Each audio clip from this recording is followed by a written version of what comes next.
Hey guys, how you doing? Thought I'd give you guys a little update of what's going on. This makes update number 8 on my house, but it's gonna be a little mix up of if we can get the camera to focus. Mix of not just that, but life in general.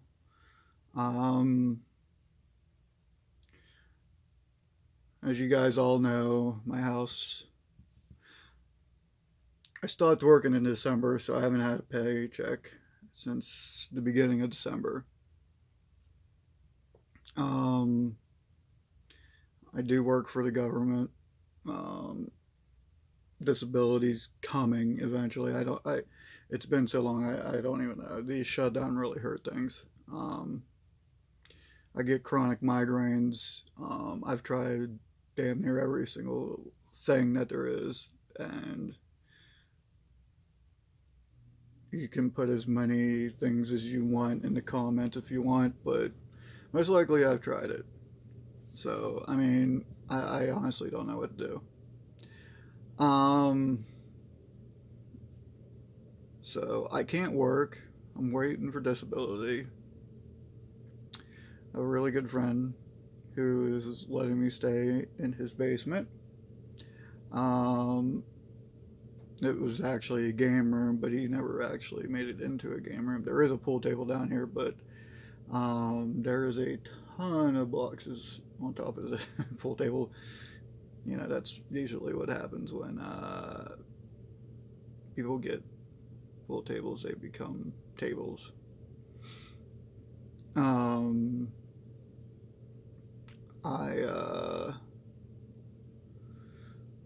I'm going to be traveling between here and I'm in Aliquippa right now. I'm going to be traveling between here and way over here to Altoona, Pennsylvania, to my sister's house.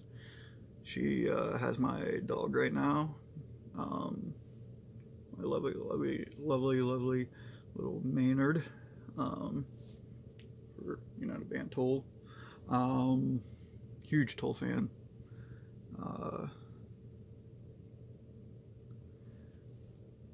So after I was told not to come to work anymore, and then we would figure out the disability and all that stuff. That was December 26th, day after Christmas. I went to, that was a little bit after visiting my father, finding out that he had carcinoma cancer. So that was a big, heavy deal on me. Then last time I talked to him was December 30th. I never let him know that I was sick. I let him know a little bit of what was going on, but once I found out what he had, I knew he wasn't going to live much longer. The series of events that took place, I didn't expect to happen though.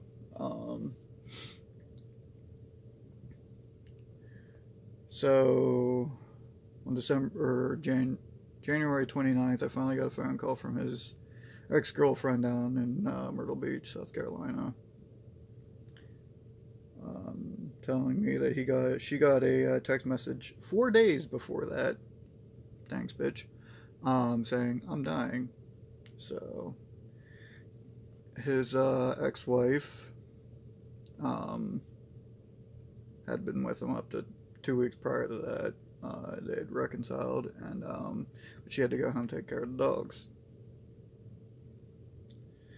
So that's in Kaiser, West Virginia.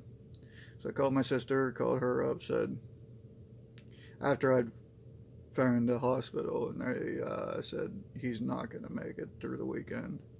That I needed to be there immediately. And that he had actually kept asking for me, which was really hard. and his phone was blank. So they had no way of getting a hold of me.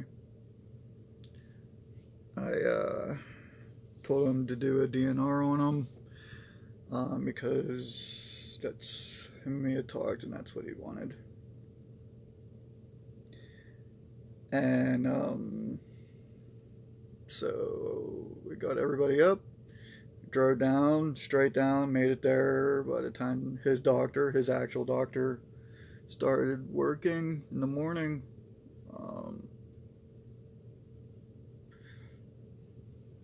and then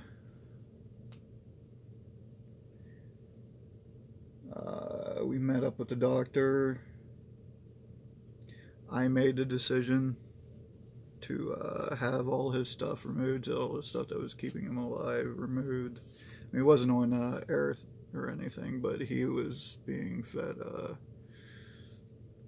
Well, he wasn't taking anything in his feeding tube anymore,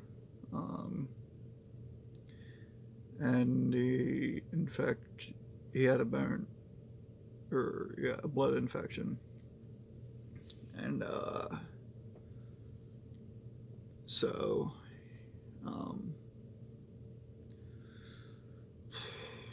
I said, yeah, let's remove that. In heart medicine, they said it was all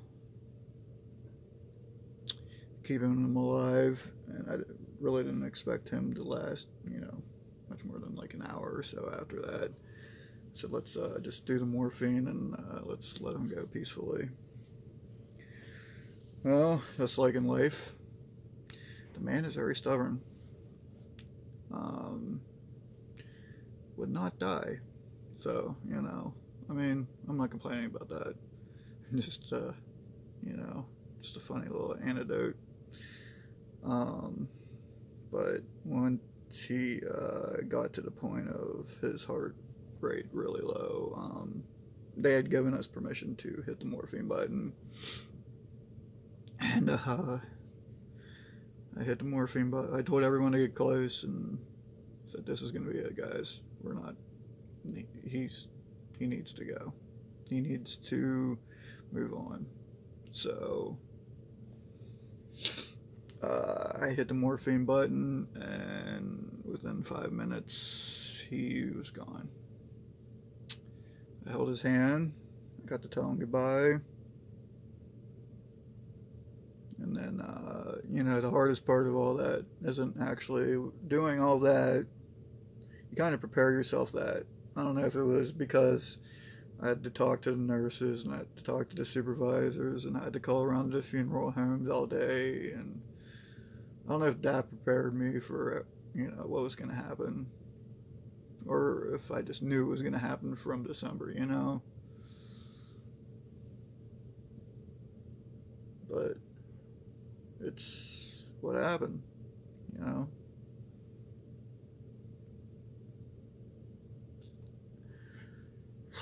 So we had to stay down there a week for his ashes. We were sitting there, though, and my sister and I, we had looked at all the urns, at least we thought we had, and we just stopped talking and looked to her right, and there was a motorcycle urn, motorcycle gas can urn, and we were like, oh wow, I looked at my sister, I'm like, Dad wants that, obviously I'm not paying for anything because, thank you Trump, I'm broke. So my sister Liz was like, yes, Dad's definitely getting that. And so he got that because obviously he wanted that. I mean, he went and interrupted everything. I was talking to the funeral director if he didn't want to be placed in that. Yeah, he's sitting over to my left. I don't know if it's appropriate to show an urn. I mean, people show dead bodies. Look at having an idiot Paul dude. Logan Paul or whatever the fuck his name is. Fuck him. Sorry. So, finally got home. Dad stays with me. Dad will always stay with me. Whenever my children are born.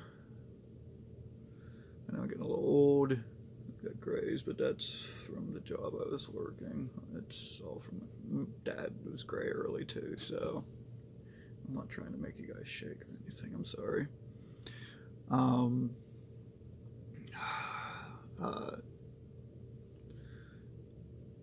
It's just it's the way it's gonna be. I decide that. That's the way it's gonna be. I'm the oldest. So, yeah.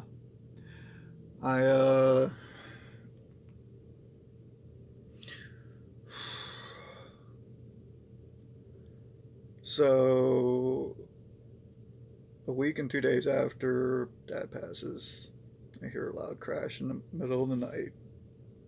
And, if you've been following my story on Instagram or on Facebook or even on here, I was leaving the next day because I couldn't find anything that crashed, and honestly just figured it was Dad maybe screwing around or whatever. I went downstairs and seen my wall like it was bowed. It was like, instead of being like this, it was like this. I'm like, oh shit, that ain't good. But I was on my way to my psychiatrist. I didn't have time. So I went to my psychiatrist, and the doctors for who I work for wanted more information from her, and I gave her the information on how to do it and everything, and went home, and then boom, collapse. The wall came down. So yeah, called the insurance company up right away, Erie Insurance. And they said, you're not covered. I said, great.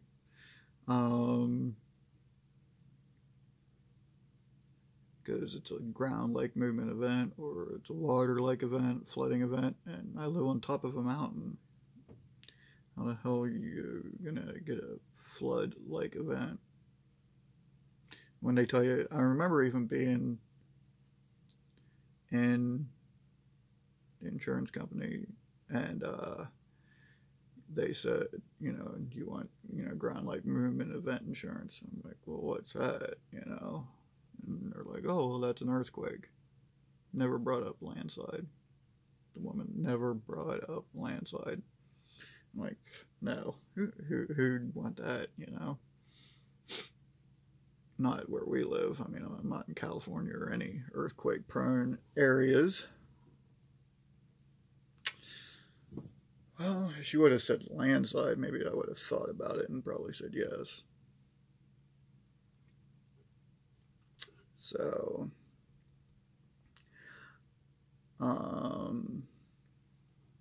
don't know exactly what's going to happen. I'm supposed to get a report from the contractor. The contractor and I and the city all agree that that was not the original wall that was there when it was built. My father did teach me some things. Construction, building, and all that stuff. Cars. And I'm not stupid. And obviously the construction people aren't stupid, and the city isn't stupid, because they have condemned the house. I asked them to, because I didn't want anyone getting hurt. I mean, there's a big old sign there. Now if someone goes in, it's on their ass, not mine. So, I mean, there's nothing in there to steal. We've taken everything out that we possibly can take.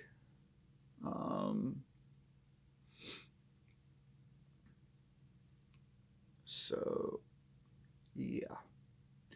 Waiting for that report to come in. But, unfortunately, I still owe the bank $33,000. That's a lot of money on a piece of property. I have until probably the end of April before they actually bulldozed down the actual building if it didn't collapse last night from all the high winds. Which I really should take a drive down today, but my stomach is just not agreeing with me. And I think I just figured out why, because I didn't take my medicine for that. Excuse me. Maybe if I take that, I'll feel better.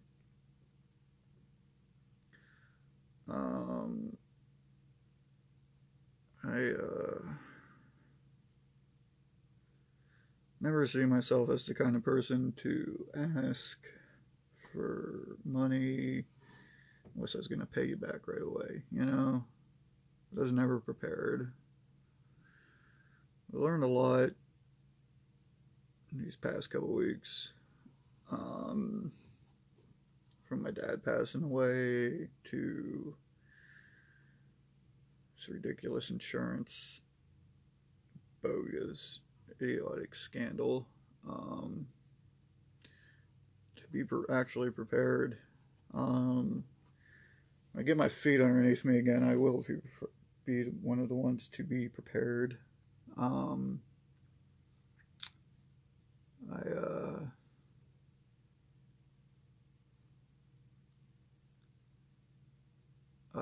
I just didn't imagine my life going this way. I know it's just probably all a test for something greater, and that greater is there. She knows who she is. I can't wait for her to get back home. If that's what this is all for, then let it be, because it's what it has to be then. So, I noticed a big spike in the spirit box sessions. I'm going to try to find places to do that. Try to find haunted places between Aliquippa and Altoona. There's one place I really want to go to, is where my half-brother, where he lived growing up. Try to get the phone number into that from the real estate agent to see if we can spend the night in there. Because I know we will get tons and tons of video and tons of spirit box stuff out of there. And then hopefully these updates, I'm just gonna keep making videos. If you want to watch. I hope you do. I mean, I kind of like venting and get everything off my chest and just blah, you know? I never realized how therapeutic this was until I started doing it. I don't know if you can hear the wind. The wind's still blowing. So, but with that, I'm gonna please.